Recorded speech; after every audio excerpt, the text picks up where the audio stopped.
Vijayanagara channel ವೀಕ್ಷಕರಿಗೆ ನಮಸ್ಕಾರ. ವಿಜಯನಗರ ವಾರ್ತೆಗಳಿಗೆ ಸ್ವಾಗತ. ಮುಖ್ಯಾಂಶಗಳು.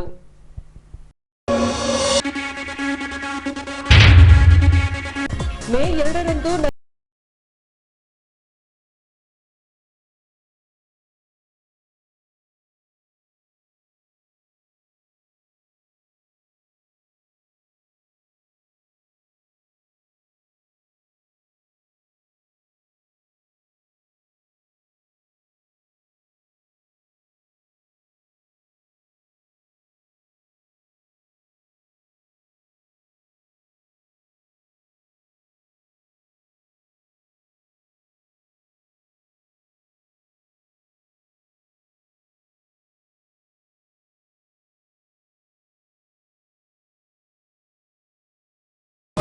ಬಿಜೆಪಿ ಅಭ್ಯರ್ಥಿ ಸಿದ್ಧಾರ್ಥ ಸಿಂಗ್ ಅವರಿಂದ ಸ್ವಾಗತಿಸಿಕೊಂಡು ಬೆಂಬಲ ಸೂಚಿಸಿದ ಗ್ರಾಮಸ್ಥರು. ಈಗ ವಾರ್ತೆಗಳ ವಿವರ. ಮೇ 2ರಂದು ಪ್ರಧಾನಿ ನರೇಂದ್ರ ಮೋದಿರವರು ಹೊಸಪೇಟೆ ನಗರಕ್ಕೆ ಆಗಮಿಸಲಿದ್ದಾರೆ. ಪ್ರಧಾನಿರವರು ಕೇವಲ ಚುನಾವಣಾ ಪ್ರಚಾರಕ್ಕೆ ಬಂದು ಹೋಗುವುದರ ಬದಲಾಗಿ ಈ ಭಾಗದಲ್ಲಿ ಸಕ್ಕರೆ ಕಾರ್ಖಾನೆಯನ್ನ ಪ್ರಾರಂಭಿಸುವುದಾಗಿ ಭರವಸೆ ನೀಡಬೇಕೆಂದು ಕರ್ನಾಟಕ ರಾಜ್ಯ ರೈತ ಸಂಘ ಜಿಲ್ಲಾ ಘಟಕವು ಆಗ್ರಹಿಸಿದೆ. ಈ ಅಂಶಕ್ಕೆ ಸಂಬಂಧಿಸಿದಂತೆ ಸ್ಥಳೀಯ ಜಿಲ್ಲಾ ಪತ್ರಿಕಾ ಭವನದಲ್ಲಿ ಕರ್ನಾಟಕ ರಾಜ್ಯ ರೈತ ಸಂಘ ವಿಜಯನಗರ ಜಿಲ್ಲಾ ಘಟಕದಿಂದ ಸುದ್ದಿಗೋಷ್ಠಿ ಕೈಗೊಳ್ಳಲಾಗಿತ್ತು. ಮೇ 2ರಂದು ಪ್ರಧಾನಿ ನರೇಂದ್ರ ಮೋದಿರವರು ಹೊಸಪೇಟೆ ನಗರಕ್ಕೆ ಆಗಮಿಸುತ್ತಿದ್ದಾರೆ. ಕೇವಲ ಚುನಾವಣಾ ಪ್ರಚಾರಕ್ಕೆ ಬಂದು ಹೋಗುವುದರ ಬದಲಾಗಿ ಸಕ್ಕರೆ ಕಾರ್ಖಾನೆಯನ್ನ ಪ್ರಾರಂಭಿಸುವುದಾಗಿ ಪ್ರಧಾನಿರವರು ಭರವಸೆ ನೀಡಬೇಕು. ಇಲ್ಲದಿದ್ದಲ್ಲಿ ಬಿಜೆಪಿ ಪಕ್ಷವನ್ನ ವಿರೋಧಿಸುವಂತೆ ಸೂಚಿಸಲಾಗುವುದು. ಅದೇ ರೀತಿ ನಂದಿನಿ ಹಾಲನ್ನ ಅಮೂಲ್ನೊಂದಿಗೆ ಟೈಅಪ್ ಮಾಡುವುದನ್ನ ಹಿಂಪಡೆಯಬೇಕೆಂದು ಸುದ್ದಿಗೋಷ್ಠಿ ಮೂಲಕ ಆಗ್ರಹಿಸಿದ್ದಾರೆ. ನಮಗೆ ನರೇಂದ್ರ ಮೋದಿ, ನಮ್ಮ ದೇಶದ ಪ್ರಧಾನಮಂತ್ರಿ ಆದಂಥ ನರೇಂದ್ರ ಮೋದಿ ಸರ್ ಅವರು ಈ ನಮ್ಮ ಹೊಸಪೇಟೆ ಕ್ಷೇತ್ರಕ್ಕೆ ಬರ್ತಾ ಇದ್ದಾರೆ. ಹಾಗಾಗಿ ನಮಗೆ ಅವ್ರು ಬರೋದ್ರಿಂದ ಸ್ವಾಗತನೂ ಇದೆ. ಆ ನರೇಂದ್ರ ಮೋದಿ ಸಾರು ಬರೋದ್ರಿಂದ ನಮಗೇನಪ್ಪ ಅಂತಂದರೆ, ನಮ್ಮ ರೈತರಿಗೆ ಇಷ್ಟು ವರ್ಷ ನಾವು ರಾಜ್ಯ ಸರ್ಕಾರನ ಕೇಳ್ಕೊಂತನೇ ಬಂದ್ವಿ. ನಮಗೆ ಶುಗರ್ ಫ್ಯಾಕ್ಟ್ರಿ ಬೇಕು, ಶುಗರ್ ಫ್ಯಾಕ್ಟ್ರಿ ಇಲ್ಲ ಅಂತೇಳಿ ಆಲ್ರೆಡಿ ನಾವು ಬೊಮ್ಮಾಯಿ ಸರ್ ಹತ್ರ 2 ಸಲ ಮೀಟಿಂಗ್ ಮಾಡಿದ್ವಿ. ಅವ್ರ ಹತ್ರ ಭೇಟಿನೂ ಆಗಿದ್ವಿ. ನಮ್ಮದು ಬೇಡಿಕೆಯನ್ನು ಈಡೇರಿದಿಲ್ಲ. ಹಾಗಾಗಿ ಈ ನಮ್ಮ ಸರ್ಕಾರ ಡಬಲ್ ಇಂಜಿನ್ ಸರ್ಕಾರ ಅಂತ ಹೇಳ್ತಾ ಇದೆ. ಸಂತೋಷ. ಈ ರಾಜ್ಯದಲ್ಲಿ ಈ ಸದ್ಯ ಚುನಾವಣೆ ನೀತಿರೋದ್ರಿಂದ ನಮ್ಮ ರಾಜ್ಯ ಸರ್ಕಾರಕ್ಕೆ ನಾವು ಕೇಳತಕ್ಕಂಥದ್ದೇನಿಲ್ಲ. ಈಗ ಕೇಂದ್ರ ಸರ್ಕಾರದಿಂದ ಬರ್ತಕ್ಕಂಥದ್ರಿಂದ ಕೇಂದ್ರ ಸರ್ಕಾರದ ನರೇಂದ್ರ ಮೋದಿ ಸರ್ ಅವ್ರನ್ನ ಕೇಳ್ತಿರೋದು ಏನಂತಂದರೆ, ಈ ಬಂದು ನೀವು ಹೋಗೋ ಭರವಸೆಯಲ್ಲಿ ನೀವು ಬಂದಿರತಕ್ಕಂಥ ಈ ನಾಳೆ ಬರ್ತಕ್ಕಂಥ ದಿನದಲ್ಲಿ ನೀವು ಬಂದಿರೋ ಕಾರ್ಯಕ್ರಮದೊಳಗೆ ನಮಗೆ ಶುಗರ್ ಫ್ಯಾಕ್ಟ್ರಿಯನ್ನು ಭರವಸೆ ಕಡ್ಡಾಯ ಕೊಡಬೇಕಂತಂದೇಳಿ ನಮ್ಮದು ಒತ್ತಾಯ ಐತಿ. ಯಾಕಂದರೆ ಸುಮಾರು ವರ್ಷಗಳಿಂದ ನಮಗೆ ಶುಗರ್ ಫ್ಯಾಕ್ಟ್ರಿ ಇಲ್ಲ. ನೀವು ಬರೋದ್ರಿಂದ ಒಂದು ಶುಗರ್ ಫ್ಯಾಕ್ಟ್ರಿ ಆದರೆ ನಮ್ಮ ರೈತರಿಗೆ ಭಾಳ ಅನುಕೂಲ ಆಗ್ತೈತೆ. ಒಂದು ಟನ್ನಿಗೆ 700-650 ರೂಪಾಯಿಂದ ನಮ್ಗೆ ಹೊಡೆತ ಬೀಳ್ತದೆ. ಅದನ್ನು ಕೇಳ್ಕೊಂತ ಬಂದೀವಿ. ಬೆಂಗಳೂರಲ್ಲಿ ಹೋರಾಟ ಮಾಡಿ ನಮ್ಮನ್ನೆಲ್ಲ ಜೈಲಿಗೆ ಹೋಗಿದ್ವಿ. ಅದು ಇರಲಿ. ನರೇಂದ್ರ ಮೋದಿ ಅವರೇ, ನಿಮಗೆ ಹೇಳ್ತಿರೋದು ಏನಂದರೆ, ಬರ್ತಿದ್ದೀರಿ, ಸ್ವಾಗತ. ದಯಮಾಡಿ ನಮಗೆ ಶುಗರ್ ಫ್ಯಾಕ್ಟ್ರಿನೂ ಹಾಕ್ಬೇಕಂತೇಳಿ ನಿಮಗೆ ಕೇಳಕ್ಕೆ ಬಂದಿದ್ವಿ. ಶುಗರ್ ಫ್ಯಾಕ್ಟ್ರಿಯನ್ನು ಭರವಸೆ ಕೊಡಬೇಕಂತ ನಮ್ಮದು ಕಡ್ಡಾಯ ಐತಿ. ಅದೇ ರೀತಿಯಾಗಿ ನಮ್ಮ ರಾಜ್ಯದಲ್ಲಿ ನಂದಿನಿ ಹಾಲನ್ನು ಈ ಇದರಿಗೆ ಟೈಪ್ ಮಾಡಕತ್ತಿದ್ರಿ, ಅದನ್ನ ಕಡ್ಡಾಯವಾಗಿ ನಿಲ್ಲಿಸಬೇಕು. ನೀವು ರೈತರ ಬಗ್ಗೆ ಒಳ್ಳೆಯ ಅಭಿಮಾನವನ್ನು ಇಟ್ಕೋಬೇಕಂತೇಳಿ ತಮ್ಮಲ್ಲಿ ವಿನಂತಿ ಮಾಡ್ಕೋತೀವಿ. ದಿನಾಂಕ 20ರಿಂದ 30ರವರೆಗೆ ಹೊಸಪೇಟೆ ಆರ್ಯ ವೈಶ್ಯ ಸಮಾಜದಿಂದ ವಾಸವಿ ಜಯಂತಿ ನಿಮಿತ್ತ 10 ದಿನಗಳ ಕಾಲ ದೇಗುಲದಲ್ಲಿ ವಿಶೇಷ ಪೂಜೆ ಹಾಗೂ ಅಲಂಕಾರ ಕೈಗೊಳ್ಳಲಾಗಿದೆ.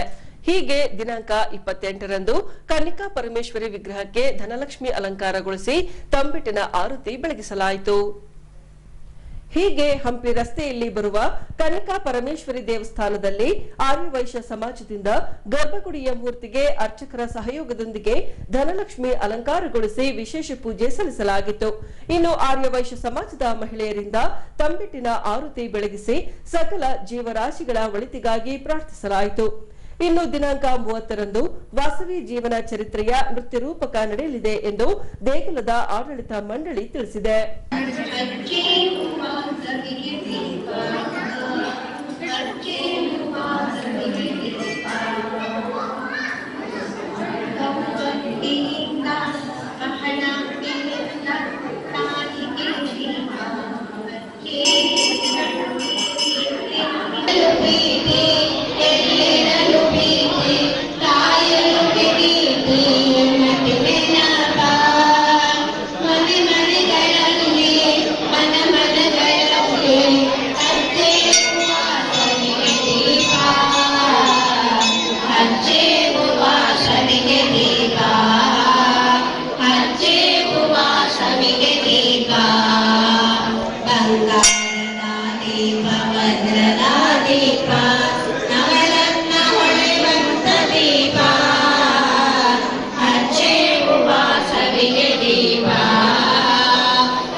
ಜಯಂತಿ ಪ್ರಯುಕ್ತ ವಾಸವಿ ಕನ್ಯಕಾ ಪರಮೇಶ್ವರಿ ದೇವಸ್ಥಾನದಲ್ಲಿ 10 ದಿನಗಳಿಂದ ವಿಜೃಂಭಣೆಯಿಂದ ಮಾತೆಗೆ ವಿವಿಧ ಅಲಂಕಾರಗಳನ್ನು ಮಾಡಿ ದಿನ ರಾತ್ರಿ ಪಲ್ಲಕ್ಕಿ ಸೇವೆ ನಡೀತಾ ಇದೆ.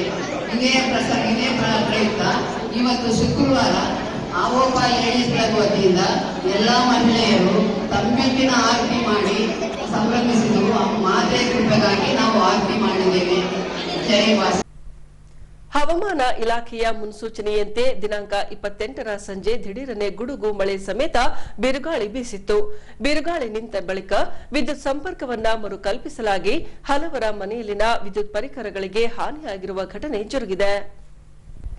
ಹೌದು, ದಿನಾಂಕ 28ರಂದು ಸಂಜೆ ದಿಢೀರನೆ ಸುರಿದ ಭಾರೀ ಮಳೆಯಿಂದಾಗಿ ಭೂಮಿಗೆ ತಂಪೆರೆದಂತಾಗಿದೆ. ಇನ್ನೊಂದೆಡೆ ಬೀಸಿದ ಭಾರೀ ಬಿರುಗಾಳಿಯಿಂದಾಗಿ ಡ್ಯಾಂ ರಸ್ತೆ, ಪುತ್ತೂರು ಆಸ್ಪತ್ರೆಯ ಬಳಿ ಬರುವ ಮರದ ದೊಡ್ಡ ಕಾಲೆಯೊಂದು ನೆಲಕಚ್ಚಿದೆ. ಹೀಗೆ ಕಮಲಾಪುರ ಸೇರಿದಂತೆ ವಿವಿಧ ಭಾಗಗಳಲ್ಲಿ ಭಾರೀ ಮಳೆ ಹಾಗೂ ಗಾಳಿಯಿಂದಾಗಿ ಮರಗಳು ನೆಲಕಚ್ಚಿವೆ. ಗಾಳಿ ಬೀಸುತ್ತಿದ್ದಂತೆ ಜೆಸ್ಕಾಂನಿಂದ ವಿದ್ಯುತ್ ಸಂಪರ್ಕವನ್ನ ಕಡಿತಗೊಳಿಸಲಾಗಿತ್ತು. ಹೀಗೆ ಮಳೆ ಗಾಳಿ ನಿಂತ ಬಳಿಕ ವಿದ್ಯುತ್ ಸಂಪರ್ಕ ನೀಡಲಾಗಿ 27ನೇ ವಾರ್ಡ್ ಚಪ್ಪರದಹಳ್ಳಿ ಏರಿಯಾದಲ್ಲಿ ಓವರ್ಲೋಡ್ ವಿದ್ಯುತ್ ಪ್ರಸಾರಗೊಂಡ ಭಾಗವಾಗಿ ಹಲವರ ಮನೆಗಳಲ್ಲಿನ ಟಿವಿ, ಫ್ಯಾನ್, ಬಲ್ಬ್ ಹಾಗೂ ಮಿಕ್ಸಿ ಡ್ಯಾಮೇಜ್ಗೊಂಡಿವೆ. ಹಾಗಾಗಿ ಜೆಸ್ಕಾಂ ಕಂಪನಿಯವರು ನಷ್ಟ ಭರಿಸಿಕೊಡಬೇಕು, ಇಲ್ಲದಿದ್ದಲ್ಲಿ ಹೋರಾಟ ಮಾಡಲಾಗುವುದೆಂದು ಈ ಭಾಗದ ಮುಖಂಡ ಗುಜ್ಜಲ ಹುಲ್ಗಪ್ಪನವರು ಜೆಸ್ಕಾಂಗೆ ಆಗ್ರಹಿಸಿದ್ದಾರೆ. ನಿನ್ನೆ ಹೊಸಪೇಟೆಯಲ್ಲಿ 4:45 ಗಂಟೆ ಸುಮಾರು ಮಳೆಯನ್ನು ಸ್ಟಾರ್ಟ್ ಆಗಿತ್ತು. ಆ ಮಳೆ ಆಗಿರೋ ಸಮಯದಲ್ಲಿ ಬಂದು ಕರೆಂಟನ್ನು ತೆಗಿತಿದ್ರು. ತೆಗೆದ ಮೇಲೆ ಸುಮಾರು 11:30 7:30 ಸುಮಾರು ಒಂದು ನಮ್ಮ ಕಂಬದಲ್ಲಿ ಒಂದು ವೈರ್ ಬ್ಲಾಸ್ಟ್ ಆಗುತ್ತೆ. ಆ ವೈರ್ ಬ್ಲಾಸ್ಟ್ ಆದಮೇಲೆ ಮಂದು ಯಾರೋ ಇದು ಮಾಡಲಿಲ್ಲ. ಮತ್ತು ಆಮೇಲೆ ಹಿಂದುಗಡೆ ಒಂದು ಅರ್ಧ ಗಂಟೆ ಮುಂಚೆಗೆ ಮತ್ತು ಕರೆಂಟ್ ವಾಪಸ್ ಬಂತು.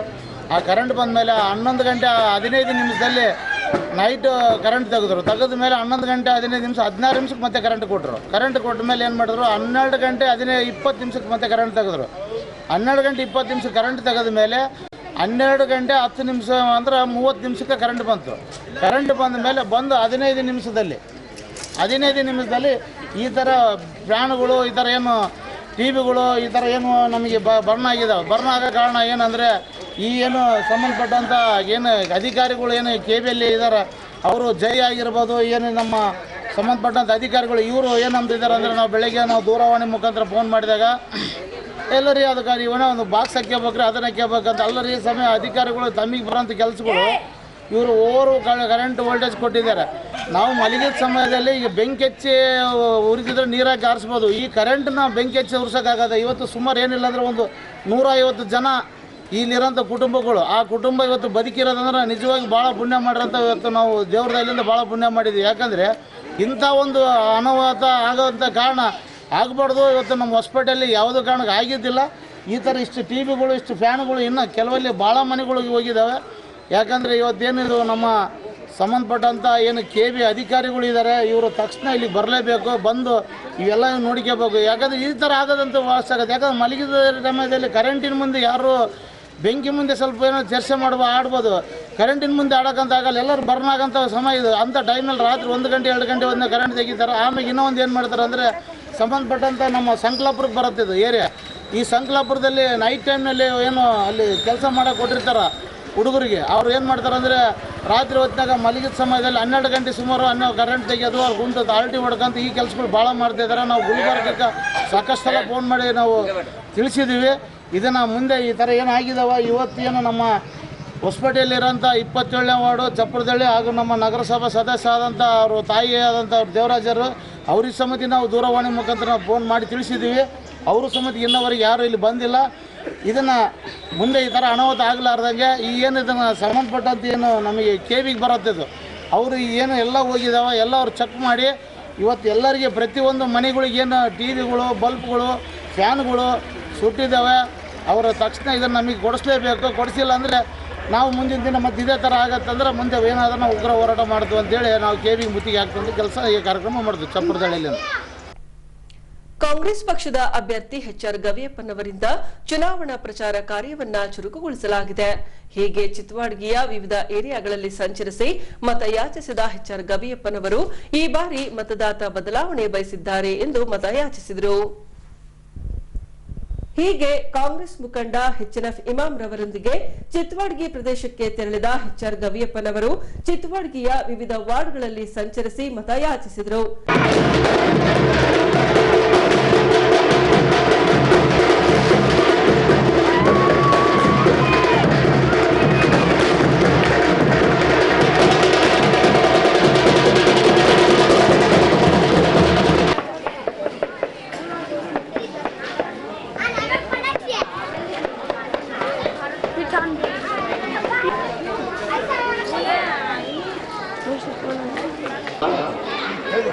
ವಿಜಯನಗರ ಜಿಲ್ಲೆಯ ನೂತನ ಜಿಲ್ಲೆಯ ನಾವು ಯಾವ ರೀತಿ ಬೆಳೆಸಿದ್ರು ಯಾವ ರೀತಿ ಇಲ್ಲ ಅವರಿಂದನೇ ನಡ್ಕೊಂತ ಬಂದಿದ್ದೀವಿ.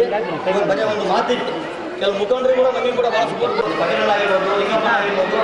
ಅದ್ರ ಜೊತೆಗೆ ಇವತ್ತು ಎಚ್ಎನ್ಎಫ್ ಇವರು ನಮಗೆ ಇವತ್ತು ನಮಗೆ ಇಲ್ಲ ಬಂದಿಲ್ಲ, ಭಾಳ ಬಂದಿದ್ದಾರೆ ಆಗ್ತಿಲ್ಲ. ಆದರೆ ಇವತ್ತು ನಮ್ಮಲ್ಲಿ ಬರೋಕ್ಕೆ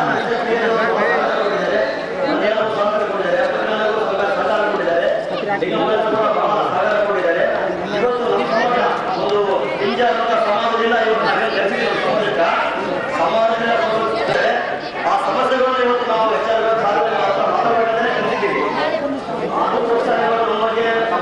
ಸಚಿವ ಆನಂದ್ ಸಿಂಗ್ ರವರ ನಿರ್ಲಕ್ಷ್ಯತನದಿಂದಾಗಿ ಸಕ್ಕರೆ ಕಾರ್ಖಾನೆಯನ್ನ ಬಂದ್ ಮಾಡಲಾಗಿದೆ. ಕ್ಷೇತ್ರದಲ್ಲಿ ಉದ್ಯೋಗ ಸೃಷ್ಟಿಸಿಲ್ಲ, ಬಡತನ ಹೆಚ್ಚಾಗ್ತಿದೆ. ನೋಡುಗರಿಗೆ ಅಭಿವೃದ್ಧಿ ಕಾಣಲೆಂದು ರಸ್ತೆ ಹಾಗೂ ಬೀದಿ ದೀಪಗಳೇ ಆನಂದ್ ಸಿಂಗ್ ರವರ ಅಭಿವೃದ್ಧಿ. ಆನಂದ್ ಸಿಂಗ್ ರವರಿಗೆ ತಿಳುವಳಿಕೆ ಕಡಿಮೆ, ಹಾಗಾಗಿ ಕ್ಷೇತ್ರದ ಮತದಾತ ಈ ಬಾರಿ ಬದಲಾವಣೆ ಬಯಸಿದ್ದಾರೆ. ಈ ಹಿನ್ನೆಲೆಯಲ್ಲಿ ಹಸ್ತದ ಚಿಹ್ನೆಗೆ ಮತ ಹಾಕಿ ಗೆಲ್ಲಿಸಿ ತರಬೇಕೆಂದು ಮತ ಯಾಚಿಸಿದರು. ಎಲ್ಲದಕ್ಕಿಂತ ಮುಖ್ಯ ಏನಂದ್ರೆ ಎಲ್ಲರೂ ಇಡೀ ಕ್ಷೇತ್ರ ಎಲ್ಲರಿಗಿಂತ ಹೆಚ್ಚು ಇದೊಂದು 5 ವರ್ಷದಿಂದ ಬಹಳ ನೊಂದ್ಕೊಂಡಾರೆ. ಯಾರು ನಮ್ಮ ಹಾಲಿ ಶಾಸಕರ ಮೇಲೆ. ಯಾಕಂದ್ರೆ ಒಂದು ಸ್ಥಿರ ಇಲ್ಲ, ಅಧಿಕಾರ ಯಾವ ಕಡೆ ಸಿಗುತ್ತೆ ಆ ಕಡೆ ಹೋಗೋರು. ಮೊನ್ನೆ ಸುತ್ತ ಅವರು ಬಿಜೆಪಿನಲ್ಲಿ ಇಟ್ಕೊಂಡು ಕಾಂಗ್ರೆಸ್ ಟಿಕೆಟ್ ಟ್ರೈ ಮಾಡಕತ್ಬಿಟ್ಟಾರೆ. ಅವ್ರಿಗೇನು ಗೆಲುವು ಬೇಕು, ಅಧಿಕಾರ ಬೇಕು. ಇದೆಲ್ಲ ಅವರಿಗೆ ಬೇರೆ ಯಾವುದೂ ಇಲ್ಲ. ಅಧಿಕಾರ ಯಾವ ಪಕ್ಷ ಇರುತ್ತೆ ಆ ಪಕ್ಷಕ್ಕೆ ಹೋಗಬೇಕು, ನಾವು ಅಧಿಕಾರ ಪಡಿಬೇಕು ಅನ್ನೋದೊಂದು ಸಿದ್ಧಾಂತ ಇಟ್ಕೊಂಡ್ಬಿಟ್ಟಾರೆ. ಹಾಗಾಗಿ ನಮ್ಗಳ ಕೆಡಿಸ್ಬಿಟ್ರು ಲಾಸ್ಟ್ ಟೈಮ್. ಹಾಗಿರೋದ್ರಿಂದ ನಾವೇನು ಆತನ ಸೋಲಿಸೋದೇ ಒಂದು ಗುರಿ ಇಟ್ಕೊಂಡಿದ್ದೀವಿ. ನಾವು ಪಕ್ಷ ಸೋಲಿಸ್ಬೇಕು ಅನ್ನೋದಿಲ್ಲ, ವ್ಯಕ್ತಿ ಸೋಲ್ಸೋಕ್ಕೆ ನಾವು ಕುತ್ಕೊಂಡ್ಬಿಟ್ಟಿದ್ದೀವಿ. ಯಾಕಂದರೆ ಆತನಿಂದ ಎಲ್ಲ ಕೆಡ್ತಾ ಇದೆ. ಊರಿನಲ್ಲಿ 15 ವರ್ಷದಿಂದ ಒಂದು ಕೆಲಸ ಕೂಡ ಆಗಿಲ್ಲ, ಏನಾಗಿಲ್ಲ. ಬರೀ ಈ ರೋಡ್ಗಳ ಮೇಲೆ ಡಾಂಬರ್ ಹಾಕೋದು, ಮನೆಗಳು ಹೊಡೆಯೋದು, ರೋಡ್ ವೈಡ್ನಿಂಗ್ ಮಾಡೋದು, ಜನಕ್ಕೆ ಕಷ್ಟ ಕೊಡೋದೇ ಒಂದು ಇದಾಗಿ ಯಾವ ಒಂದು ಅವ್ರಿಗೊಂದು ಕೆಲಸ ಕೊಡೋಣ, ಒಂದು ಬದುಕು ಕೊಡೋಣ ಜನಕ್ಕೆ ಅನ್ನೋದು ಯಾವುದೂ ಇದು ಇಲ್ಲ. ಅವರು ಅದ್ರ ಮೇಲೆ ಚಿಂತನೆ ಇಲ್ಲ. ಅವ್ರಿಗೆ ಅಭಿವೃದ್ಧಿ ಬಗ್ಗೆ ಅಷ್ಟೊಂದು ಯಾವುದು ಡೆವಲಪ್ಮೆಂಟ್ ಅನ್ನೋದು ಇಲ್ಲೇ ಇಲ್ಲ. ಅವ್ರ ಅಭಿವೃದ್ಧಿ ಏನು ಅಂದ್ಕೊಂಡಾರ, ಒಳ್ಳೆ ರೋಡ್ಗಳು ಲೈಟ್ಗಳು ಹಾಕ್ಬಿಟ್ರೆ ಅಭಿವೃದ್ಧಿ ಕಾಣಿಸುತ್ತೆ ಅಂತ ಹೇಳ್ಬಿಟ್ಟು. ನಮ್ಮ ಇಲ್ಲಿ ಚಿತ್ವಾಡಿಗೆ ನಾವು ಬದುಕ್ತಾ ಇದ್ದಿದ್ದೇ ನಾವು ಶುಗರ್ ಫ್ಯಾಕ್ಟ್ರಿ. ಆ ಶುಗರ್ ಫ್ಯಾಕ್ಟ್ರಿನಲ್ಲಿ 100 ಕಾರ್ಮಿಕರು, 1000 ಜನ, ನನಗೆ ತಿಳಿದಷ್ಟು ಒಂದು 2000 ಜನ ಕಾರ್ಮಿಕರು ಅದ್ರ ಮೇಲೆ ಬದುಕ್ತಾ ಇದ್ರು. ಅವರೆಲ್ಲ ಬೀದಿ ಪಾಲಾಗೋಗ್ಬಿಟ್ಟಾರೆ ಇವತ್ತು. ಮತ್ತು ಅದ್ರ ಮೇಲೆ ಆಶ್ರಯ ಪಟ್ಟವರು ಒಂದು 20,000 ರೈತರಿದ್ದರು. ಅವ್ರ ಕುಟುಂಬಗಳೆಲ್ಲ ಸೇರಿದ್ರೆ 30-40 ಸಾವಿರ ಜನ ರೈತರು ಬಂಡಿ ಬಾಡಿಗೆ ಮೇಲೆ ಬದುಕೋರು ವರ್ಷ ಅವರೆಲ್ಲ. ಅಂಥವೆಲ್ಲ ಒಟ್ಟಿ ಹೊಡೆದಾರ. ಇದು ಯಾವತ್ತನ ಆಗಲಿ ಒಂದು ಫ್ಯಾಕ್ಟ್ರಿ ಮೇಲಾಗಲಿ ಒಂದು ಇದ್ರ ಮೇಲೆ ರಾಜಕೀಯ ತಗೊಂಬರ್ಬಾರ್ದು. ಮಾಡಿ ನಾವು ಮುಂದೆ ಮಾಡಬೇಕಾಗತ್ತೆ. ಅದು ಬಿಟ್ಟು ರಾಜಕೀಯ ಮಾಡ್ಕೊಂಡು ಕೂತ್ಕೊಂಡ್ಬಿಟ್ರೆ ಯಾರ ಮೇಲೆ ಮಾಡ್ತಾ ಇದ್ದಾರೆ? ಫ್ಯಾಕ್ಟ್ರಿ ಮಾಲೀಕ ಮೇಲೆ ಮಾಡ್ತಾ ಇದ್ದಾರೆ. ಅದು ಮಾಡೋದ್ರಿಂದ ಯಾರಿಗೆ ಹೊಡ್ತಾ ಆಗತ್ತೆ, ಇವತ್ತು ಊರಿಗೆ ಹೊಡ್ತಾ ಆಗತ್ತೆ. ನಾವು ಇಷ್ಟು ವರ್ಷ ನಮ್ಮ ರೈತರಾಗಲಿ ನಮ್ಮ ಕಾರ್ಮಿಕರಾಗಲಿ ಆ ಫ್ಯಾಕ್ಟ್ ಮುಖ ನೋಡಿ ಎಲ್ಲರೂ ಕೊಡ್ತಾ ಇದ್ರು ಬದುಕು. ಇವೆಲ್ಲ ಇಂಥವೆಲ್ಲ ಅವ್ರಿಗೇನು ಇದು ಇಲ್ಲ, ಏನೋ ಇದೊಂದು ವ್ಯವಹಾರ ಮಾಡ್ಕೊಂಡ್ಬಿಟ್ಟಾನ. ಈ ಊರೇ ಒಂದು ವ್ಯವಹಾರ ಮಾಡ್ತಾ, ರಾಜಕೀಯನೇ ಒಂದು ವ್ಯವಹಾರ ಆಗೈತೆ ಆತ. ಇಂಥವ್ರು ಬೇಕಾಗಿಲ್ಲ ನಮ್ಮೂರಿಗೆ, ಇಂಥವ್ರು ಬೇಕಾಗಿಲ್ಲ. ಎದಕ್ಕಂದ್ರೆ ಏನೋ ಒಂದು ಕೆಲಸ ಸೃಷ್ಟಿ ಮಾಡಿದಾರ ಇಷ್ಟು ವರ್ಷ. ಇಂಥವ್ರು ಏನು ಸೃಷ್ಟಿ ಮಾಡಿಲ್ಲ. ಒಂದು ಇರೋ ಫ್ಯಾಕ್ಟ್ರಿ ಮೈನಿಂಗ್ ನಲ್ಲಿ ಇರೋ ಇದು ಯಾವುದು ಮಾಡಿಲ್ಲ. ಒಂದು ಫ್ಯಾಕ್ಟ್ರಿ ಮುಚ್ಚಾಕಿದಾನ, ರೈತರದ್ದು ಜಮೀನು ಐತಿ, ಅದು ಕೂಡ ಇವತ್ತು ರಿಯಲ್ ಎಸ್ಟೇಟ್ ಮಾಡಿಬಿಟ್ಟು ಕಬ್ಜಾ ಮಾಡಕ್ ಹೊಂಟ್ಬಿಟ್ಟಾರೆ ಇವರೆಲ್ಲರೂ. ಇನ್ನು ಹಿಂಗ್ ಮಾಡ್ಕೊಂಡು ಹೋಗ್ತಾ ಇದ್ರಿಗಿನ ನಾವೇನ ಊರಿನಲ್ಲಿ ಬದುಕಾಕೈದ, ಇಲ್ಲದ್ರೆ ಬೇರೆ ರೈತ ಒಂದು ಶ್ರೀಮಂತಿಕೆ ಇದ್ರೆ ನಾವೆಲ್ಲ ಒಂದು ದೊಡ್ಡ ಫ್ಯಾಕ್ಟ್ರಿ ಹಾಕಿ ಜನರ ಮೇಲೆ ಪೋಟಿ ಮಾಡ್ರಿ, ರೈತರ ಮೇಲೆಲ್ಲ ಪೋಟಿ ಮಾಡಕ್ ಕೂತ್ಕೊಂಡಿರೋದು. ಇವೆಲ್ಲ ಇಂಥ ಇವು ಆತನಿಗೆ ನನಗೆ ತಿಳಿದಷ್ಟು ಮಟ್ಟಿಗೆ ಆತನಿಗೆ ತಿಳುವಳಿಕೆ ಇಲ್ಲ, ಜನಕ್ಕೆ ಏನು ಒಳ್ಳೇದು ಮಾಡ್ಬೇಕು ಅನ್ನೋದು ಆಲೋಚನೆ ಇಲ್ಲ. ರಾಜಕೀಯ ಆತ ಏನಂದ್ರೆ ತಪ್ಪುಗಳು ಮಾಡ್ಬಿಟ್ಟಾನ. ಉಪ್ಪು ತಿಂದವನ ನೀರು ಕುಡಿಲೇಬೇಕಾಗುತ್ತೆ. ಅದೇ ಅದಕ್ಕೆ ಇದಾಗೋಗ್ಬಿಟ್ಟೈತೆ ಆತನಿಗೆ. ಹಾಗಾಗಿ ಸಾಕಷ್ಟು ಅವಕಾಶ ನಾವು ಕೊಟ್ಟಿದ್ದೀವಿ, ಎಲ್ಲ ಕಡೆಯಿಂದ ಆತನಿಗೆ ಅವಕಾಶ ಕೊಟ್ಟಿವಿ. ಏನೋ ಬದಲಾವಣೆ ಆಗ್ತಾನೆ, ಒಳ್ಳೆಯವನ ಆಗ್ತಾನೆ ಅಂತ ಹೇಳ್ಬಿಟ್ಟು ನಾನು ತಪ್ಪು ಮಾಡಿದ್ದೀನಿ. ಹಾಗೆ ಆನಂದ್ ಸಿಂಗ್ ಕೂಡ ನಮ್ಮ ವೈರಿ ಅಲ್ಲ, ಬಟ್ ಆತನ ಸಿದ್ಧಾಂತ ಬೇರೆ ಐತಿ, ಆತನ ಸಿದ್ಧಾಂತಗಳು ಸರಿಗಿಲ್ಲ. ಇವೆಲ್ಲ ನಾವೆಲ್ಲ ಅರ್ಥ ಮಾಡ್ಕೋಬೇಕಾಗೈತಿ. ನಾವು ಜನ ಆತನಿಗೆ ಅವಕಾಶ ಕೊಡೋದು ನಾವು ನಿಲ್ಲಿಸಬೇಕು. 90 ವಿಜಯನಗರ ವಿಧಾನಸಭಾ ಕ್ಷೇತ್ರದಲ್ಲಿ ಬಿಜೆಪಿ ಅಭ್ಯರ್ಥಿಯಾಗಿ ಕಣಕ್ಕಿಳಿದಿರುವ ಸಚಿವ ಆನಂದ್ ಸಿಂಗ್ ರವರ ಪುತ್ರ ಸಿದ್ದಾರ್ಥ್ ಸಿಂಗ್ ರವರು ಗ್ರಾಮಾಂತರ ಪ್ರದೇಶಗಳಲ್ಲಿ ಸಂಚರಿಸಿ ಪ್ರಚಾರ ಕಾರ್ಯ ಪ್ರಾರಂಭಿಸಿದ್ದಾರೆ. ಹೀಗೆ ಹಂಪಿಯ ಕ್ಯಾಂಪ್, ಕೆರೆ ತಾಂಡ, ನಲ್ಲಾಪುರ, ಎನ್ಆರ್ ಕ್ಯಾಂಪ್, ಸೀತಾರಾಮ್ ತಾಂಡಗಳಿಗೆ ಭೇಟಿ ನೀಡಿ ಮತ ಯಾಚಿಸಿದರು. ಹೀಗೆ ಹಂಪಿಯ ಕ್ಯಾಂಪ್ಗೆ ಆಗಮಿಸಿದ ಬಿಜೆಪಿ ಅಭ್ಯರ್ಥಿ ಸಿದ್ದಾರ್ಥ್ ಸಿಂಗ್ ರವರು ಇಲ್ಲಿನ ಚರ್ಚ್ನಲ್ಲಿ ಪ್ರಾರ್ಥನೆ ಸಲ್ಲಿಸಿ ಫಾದರ್ನಿಂದ ಆಶೀರ್ವಾದ ಪಡೆದರು. కారణించే దేవుడవు నీవు తండ్రి, మీకు స్తోత్రములు వందనములు చెల్లిస్తున్నాం. తండ్రి ఈ హాస్పిటల్ మంచి చేయాలా, సేవ చేయాలన్న ఒక మంచి మనస్సుతో ప్రభువా ఈ యొక్క రాజకీయ రంగంలో ముందుకు సాగుతూ ఉండగా అయా ఈ సంవత్సరమున తండ్రి జరగబోతున్న ఎలక్షన్లో ఎమ్మెల్యేగా నిలబడి ఉంటుండగానైనా మీ ఆశీర్వాదము మీరు దయచేయమని ప్రార్థిస్తూ ఉంటున్నాం. నా తండ్రి నీ యొక్క దీవెనను ప్రభువా మీరు దయచేయమని ప్రార్థిస్తూ ఉంటున్నాం. ఈ స్థలంలో ప్రార్థనను కోరి ప్రభువా వారు ఎంతో శ్రమతో వచ్చి ఉంటుండగానైనా వారి యొక్క ప్రయాసము వ్యర్థము కాకుండానైనా గొప్ప విజయమును మీరు దయచేయమని ప్రార్థిస్తూ ఉంటున్నాం. అధికమైనటువంటి ఓట్లతో ప్రభువా మంచి మెజారిటీతో గెలుపు. ಅದೇ ರೀತಿ ಕೆರೆ ತಾಂಡ, ಸೀತಾರಾಮ್ ತಾಂಡ, ನಲ್ಲಾಪುರ ಹಾಗೂ ಎನ್ಆರ್ ಕ್ಯಾಂಪ್ಗಳಿಗೆ ತೆರಳಿ ಕೈ ಮುಗಿಯುವ ಮೂಲಕ ಕಮಲಕ್ಕೆ ಮತ ಹಾಕುವಂತೆ ಮತಯಾಚಿಸಿದರು. ನಮ್ಮ ಕ್ಷೇತ್ರದ ಸರ್ವಾಂಗೀಣ ಅಭಿವೃದ್ಧಿ ಕಾಣಬೇಕಂತೇಳಿ ಹಲವಾರು ಕನಸುಗಳನ್ನ ಕಂಡಿರ್ತಕ್ಕಂಥ ಒಬ್ಬ ಸೇವಕನಾಗಿ ಆನಂದ್ ಸಿಂಗ್ ಅವರು ನಮ್ಮ ಕ್ಷೇತ್ರಕ್ಕೆ ಜನಪ್ರತಿನಿಧಿಯಾಗಿ ಜವಾಬ್ದಾರಿ ತಗೊಂಡು ಇವತ್ತು ಅಭಿವೃದ್ಧಿ ಮಾಡ್ತಿದ್ದಾರೆ. 15 ವರ್ಷದ ಹಿಂದೆ ನಮ್ಮ ಕ್ಷೇತ್ರ, ನಮ್ಮ ಕಮಲಾಪುರ ಪಟ್ಟಣ, ನಮ್ಮ ತಾಂಡ ಹೇಗಿತ್ತು, ಇವತ್ತು ಹೇಗಿದೆ ಅಂತೇಳಿ ನಾವು ಕಣ್ಣಾರೆ ಕಾಣುವಂತ ಅಭಿವೃದ್ಧಿ ಕೆಲಸಗಳು ನಾವು ನೋಡ್ತಾ ಇದ್ದೀವಿ. ಅಂತ ಅಭಿವೃದ್ಧಿಗಳನ್ನ ನಾವು ಅನುಭವ ಪಡ್ತಾ ಇದ್ದೀವಿ. ಯಾವ ರೀತಿ ಆನಂದ್ ಸಿಂಗ್ ಅವರು ನಮ್ಮ ಕ್ಷೇತ್ರವನ್ನು ಅಭಿವೃದ್ಧಿ ಮಾಡ್ಕೊಂಡು ಬರ್ತಿದ್ರು, ಯಾವ ರೀತಿ ನಮ್ಮ ಕ್ಷೇತ್ರದ ಜನತೆಗೆ ಸೇವೆ ಮಾಡ್ಕೊಂಡು ಬರ್ತಿದ್ರು, ಅವ್ರಕ್ಕಿಂತ ಒಂದು ಪಟ್ಟು ಹೆಚ್ಚು ಶ್ರಮ ಹಾಕಿ ನಾನು ನಮ್ಮ ಜನತೆಗೆ ಸೇವೆ ಮಾಡ್ತೀನಿ ಅಂತೇಳಿ ಈ ಸಂದರ್ಭದಲ್ಲಿ ಹೇಳಲಿಕ್ಕೆ ಬಯಸ್ತೇನೆ. ಗ್ರಾಮವಾಸಕ್ಕೆ ಬಂದಿದ್ದೆ ನಾನು. ಗ್ರಾಮವಾಸದ ನೆನಪುಗಳು ನನ್ನ ಕಣ್ಣು ಮುಂದೆ ಇನ್ನ ಹಂಗೆ ಇದಾವೆ. ಇಲ್ಲೇ ನಮ್ಮ ಶಾಲೆಯಲ್ಲಿ ಒಂದು ರಾತ್ರಿ ಕಳೆದಿದ್ದೆ. ಬೆಳಿಗ್ಗೆ ಎದ್ದಿದ್ದಾಗ ಹಲವಾರು ನಿಮ್ಮ ತಾಂಡದಲ್ಲಿರ್ತಕ್ಕಂಥ ಓಣಿ ತಿರುಗಾಡಿ ಸಮಸ್ಯೆಗಳನ್ನ ಅರ್ಥ ಮಾಡಿಕೊಂಡು ದೇವರು ಕೊಟ್ಟಿರ್ತಕ್ಕಂಥ ಒಂದು ಸಣ್ಣ ಶಕ್ತಿಯಲ್ಲಿ, ನನ್ನ ಒಂದು ಸಣ್ಣ ಸೇವಾ ವ್ಯವಸ್ಥೆಯಲ್ಲಿ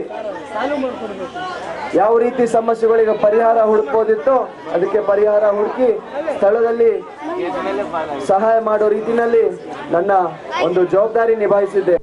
ಕೇಂದ್ರ ಹಾಗೂ ರಾಜ್ಯ ಸರ್ಕಾರದ ಜನಪರ ಯೋಜನೆಗಳನ್ನ ಸೇರಿದಂತೆ ಸಚಿವ ಆನಂದ್ ಸಿಂಗ್ ರವರು ಈವರೆಗೂ ಕ್ಷೇತ್ರದಲ್ಲಿ ಕೈಗೊಂಡಿರುವ ಅಭಿವೃದ್ಧಿಗಳನ್ನ ಮುಂದುವರಿಸಿಕೊಂಡು ಮತಯಾಚಿಸಿದ ಸಿದ್ದಾರ್ಥ್ ಸಿಂಗ್ ರವರು ಈ ಬಾರಿಯ ಚುನಾವಣೆಯಲ್ಲಿ ಮತದಾತ ಆಶೀರ್ವದಿಸಿದ್ದಲ್ಲಿ ಶಿಕ್ಷಣ ಹಾಗೂ ಆರೋಗ್ಯ ಕ್ಷೇತ್ರಕ್ಕೆ ಹೆಚ್ಚಿನ ಆದ್ಯತೆ ನೀಡಿ ನಮ್ಮ ತಂದೆಯವರೊಂದಿಗೆ ಜೊತೆಗೂಡಿ ಡಬಲ್ ಇಂಜಿನ್ ರೂಪದಲ್ಲಿ ಕ್ಷೇತ್ರದ ಅಭಿವೃದ್ಧಿ ಸೇರಿದಂತೆ ಜನಸೇವೆಯನ್ನ ಮಾಡುತ್ತೇನೆಂದು ಮತಯಾಚಿಸಿದರು.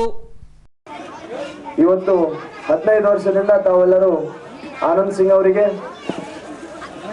ಒಬ್ಬ ಮಗನಾಗಿ, ಒಬ್ಬ ಸೇವಕನಾಗಿ, ಒಬ್ಬ ಸಹೋದರನಾಗಿ, ಒಬ್ಬ ಸ್ನೇಹಿತನಾಗಿ ಆಶೀರ್ವಾದವನ್ನು ಮಾಡಿ ಸಮಾಜದಲ್ಲಿ ಒಂದು ಜವಾಬ್ದಾರಿಯಾದ ಸ್ಥಾನದಲ್ಲಿ ಬೆಳೆಸಿರ್ತಕ್ಕಂಥ ವಿಚಾರ ನಮ್ಮೆಲ್ಲರಿಗೆ ಗೊತ್ತಿರ್ತಕ್ಕಂಥದ್ದು.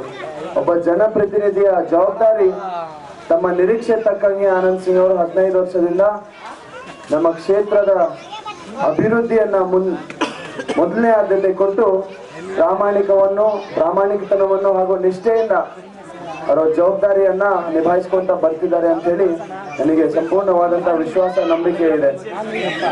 15 ವರ್ಷದ ಹಿಂದೆ ನಮ್ಮ ಕ್ಷೇತ್ರ ಹೇಗಿತ್ತು, ನಮ್ಮ ಗ್ರಾಮ ಹೇಗಿತ್ತು, ಇವತ್ತು ಹೇಗಿದೆ ಅಂತ ಹೇಳಿ ನಾವು ಕಣ್ಣಾರೆ ಅಭಿವೃದ್ಧಿ ಆಗ್ತಿರೋದನ್ನ ನೋಡ್ತಾ ಇದೀವಿ. ಅಂತ ಅಭಿವೃದ್ಧಿಯನ್ನ ಅನುಭವ ಪಡ್ತಾ ಇದೀವಿ. ಯಾಕಂದ್ರೆ ಹಲವಾರು ಮೂಲಭೂತ ಸೌಕರ್ಯಗಳಲ್ಲಿ ನಮ್ಮ ನಲ್ಲಾಪುರ ಗ್ರಾಮದಲ್ಲಿ ಸುಧಾರಣೆ ಆಗ್ತಿರೋದನ್ನ ನಾವು ನೋಡ್ತಾ ಇದೀವಿ. ಕೊರೋನಾ ಸಂದರ್ಭದಲ್ಲಿ ಇಡೀ ದೇಶ ಲಾಕ್ಡೌನ್ಗೆ ಒಳಗಾದಾಗ, ಕೊರೋನಾದ ಕಂಟಕದ ಆತಂಕದಲ್ಲಿದ್ದಾಗ ನಮ್ಮ ಕ್ಷೇತ್ರದ ಜನರು ಖಾಲಿ ಹೊಟ್ಟೆ ಉಪವಾಸ ಮಲಗಬಾರ್ದು ಅಂತ ಹೇಳಿ ಇಲ್ಲಿಂದ ಅವರಿಗೆ ಆ ಒಂದು ಆಲೋಚನೆ ಬಂತು. ನಮ್ಮ ಕ್ಷೇತ್ರದಲ್ಲಿ ಬರುವಂತ 60,000 ಕುಟುಂಬಗಳಿಗೆ, 60,000 BPL ಕಾರ್ಡ್ ಕುಟುಂಬಗಳಿಗೆ ಆಹಾರ ಆನಂದ ಕಿಟ್ ಅಂತ ಹೇಳಿ ಮನೆ ಮನೆಗೆ ಕೊರೋನಾದ ಸಮಯದಲ್ಲಿ ವಿತರಣೆ ಮಾಡಿರ್ತಕ್ಕಂಥ ಸ್ಫೂರ್ತಿದಾಯಕವಾದಂತ ಗ್ರಾಮ ನಮ್ಮ NR ಕ್ಯಾಂಪ್. ಸೊ ಹಂಗಾಗಿ ಅವತ್ತು ಆನಂದ್ ಸಿಂಗ್ ಅವರು ಸ್ವಂತ ಖರ್ಚಿನಿಂದ ಮನಸ್ಫೂರ್ತಿಯಾಗಿ ನಮ್ಮ ಕ್ಷೇತ್ರದ ಜನರ ಹಿತದೃಷ್ಟಿಯಿಂದ ಇವತ್ತು ಆ ಸೇವೆಯನ್ನ ಸಲ್ಲಿಸಲಿಕ್ಕೆ ಮುಂದೇಟನ್ನ ಹಾಕಿದ್ರು. ತಾವೆಲ್ಲರೂ ಯಾವ ರೀತಿ ಆನಂದ್ ಸಿಂಗ್ ಅವರಿಗೆ ಆಶೀರ್ವಾದ ಮಾಡಿದಿರೋ, ಮುಂದೆ ಬರುವಂತ ದಿನಗಳಲ್ಲಿ ಅದೇ ರೀತಿಯಾಗಿ ನನಗೂ ಆಶೀರ್ವಾದ ಮಾಡಿ ತಮ್ಮ ಆಶೀರ್ವಾದದಿಂದ ನನಗೆ ವಿಜಯನಗರದಿಂದ ವಿಧಾನಸೌಧಕ್ಕೆ ಕಳಿಸಿದ್ರೆ ತಮ್ಮ ಪರವಾಗಿ ಹೋರಾಟ ಮಾಡಿ ತಮ್ಮ ಧ್ವನಿಯಾಗಿ ನಾನು ವಿಧಾನಸೌಧದಲ್ಲಿ ತಮ್ಮ ಸೇವಕನಾಗಿ ಸೇವೆ ಸಲ್ಲಿಸ್ತೀನಿ ಅಂತ ಹೇಳಿ ಈ ಸಂದರ್ಭದಲ್ಲಿ ತಮ್ಮೆಲ್ಲರಿಗೆ ವಿಶ್ವಾಸಕ್ಕೆ ತಗೊಂಡು ಯುವಕನಿರೋದ್ರಿಂದ ಈ ನನ್ನ ಪಯಣದಲ್ಲಿ ತಮ್ಮ ಸಲಹೆಗಳು, ತಮ್ಮ ಮಾರ್ಗದರ್ಶನ, ತಮ್ಮ ಆಶೀರ್ವಾದ ತುಂಬಾ ಅವಶ್ಯಕತೆ ಇದೆ. ಈಗ ಪೊಲೀಸ್ ಪ್ರಕಟಣೆ. ಎಷ್ಟೇ ಹಳೆಯ ಬಂಗಾರವಿರ್ಲಿ, ಪಾಲಿಶ್ ಮಾಡಿದ ಮೇಲೆ ಹೊಸದೇ ರೀತಿಯಲ್ಲಿ ಕಾಣ್ತದೆ ತಾಯಿ ನೋಡಿ.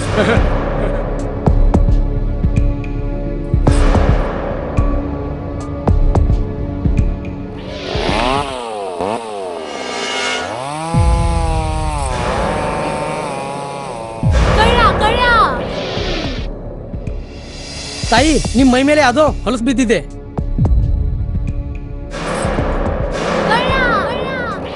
ಇಲ್ಲಿ ತಾಯಿ, ನಾನು ಪೊಲೀಸ್. ಅಲ್ಲಿ ಮುಂದೆ ದಾರಿಲಿ ದೊಡ್ಡ ಗಲಾಟೆ ಆಗಿದೆ. ಮತ್ ನೀವು ಇಷ್ಟೆಲ್ಲ ಒಡವೆ ಹಾಕೊಂಡು ತಿರುಗಾಡ್ತಾ ಇದ್ದೀರಾ. ಈ ಒಡವೆಗಳನ್ನ ಈ ವಸ್ತ್ರದಲ್ಲಿ ಕಟ್ಟಿ ಪರ್ಸ್ನಲ್ಲಿ ಇಡಿ. ಹಾಕಿ ಪರ್ಸ್ನಲ್ಲಿ ಇಡೋಣ. ಅಲ್ಲೇ ಮುಂದ್ಗಡೆ ಆಗಿದೆ. ಇದು ತಗೊಳ್ಳಿ ತಾಯಿ. ನಾನು ಬರ್ತೀನಿ. ಈ ಕಡೆಯಿಂದ ಹೋಗಿ.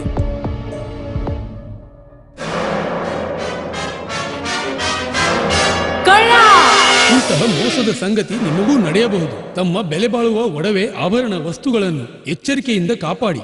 ಯಾವುದೇ ಮಾತುಗಳಿಗೆ ಮರುಳಾಗಬೇಡಿ. ಸಂಶಯಾಸ್ಪದ ರೀತಿಯಲ್ಲಿ ಯಾರಾದರೂ ಕಂಡು ಬಂದರೆ ಸಮೀಪದ ಪೊಲೀಸ್ ಠಾಣೆಯನ್ನು ಸಂಪರ್ಕಿಸಿರಿ. ಈಗ ಕೊನೆಯಲ್ಲಿ ಮತ್ತೊಮ್ಮೆ ವಾರ್ತೆಗಳ ಮುಖ್ಯಾಂಶಗಳು.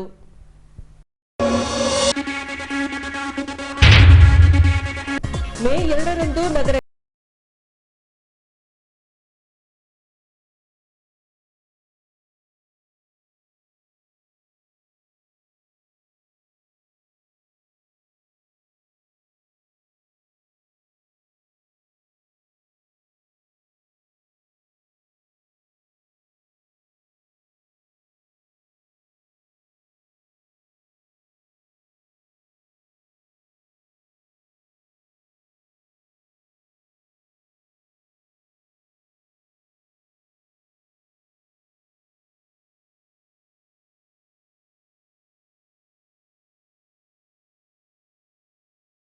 ಬಿಜೆಪಿ ಅಭ್ಯರ್ಥಿ.